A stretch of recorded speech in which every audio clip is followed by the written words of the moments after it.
Module 10 or step 10 of the roadmap to your success is about communication.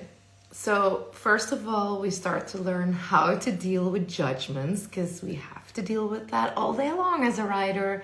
Everyone outside of the ring always knows better somehow. And you have to feel this horse that only you can feel in that moment. And yes, people can see things, and you feel so many things, and your horse feels so many things, and there's connection, and you still get all that judgment. And that's probably one of the hardest things that equestrians like us have to deal with. So that's what we address, how you can cope with judgments.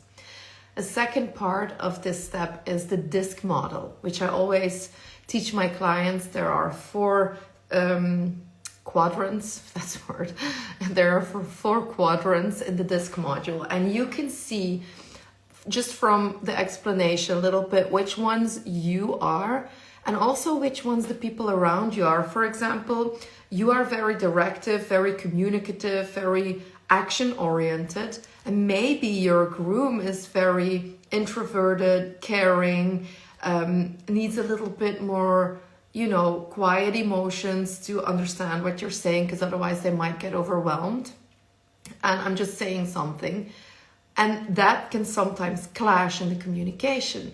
So when you are more aware of which type you are, which types the people around you are, that is so much easier to find each other in the middle, to maybe level to where they are, meet them in their communication language. And that way people will understand you better. They will hear what you say because it feels to them like you're speaking their language. Then there's assertive communication, being clear about what you want, getting very honest and open and proactive about your communication and the things you need. And then there's the part of how you will implement this communication in your actual day-to-day life, and how you will stick to your own energy when things get heated, because it does. It doesn't even have to be a team member or an owner or your trainer or your groom who annoys you. It doesn't have to be any of that, even if it's just a connection with your horse. They can frustrate you as well, especially on days where you don't feel great. So when you're in that position, it gets extra hard to react from a place of loving and kind and calm communication, because they mirror out our frustrations. So we get more frustrated. And so this turns into a fight. That's what we see very often in the communication with our horses. Doesn't matter what level you're riding on. This happens anywhere, everywhere, all over.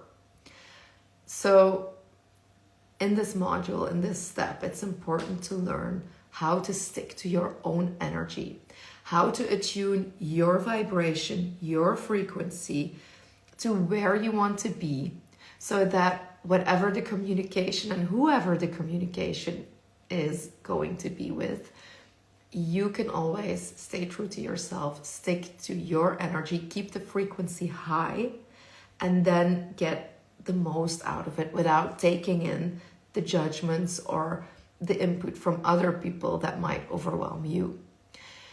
So, sticking to your own energy, dealing with judgment, the DISC model, and assertive communication is what we work on for this step in the roadmap to your success. And if you didn't know yet, this Sunday, 8 p.m. CEST, I will be live to answer all your questions. Feel free to join. Send me in any questions that you already might have, whether it's about feeling insecure on the horse, how to deal with stress, what to do when they stop, like the mental side of the riding. Shoot me a DM, ask me anything, and I will address it this Sunday. So consider this as a free coaching session. How cool is that? Hope to see you there either way. I'm very much looking forward to it. Bye.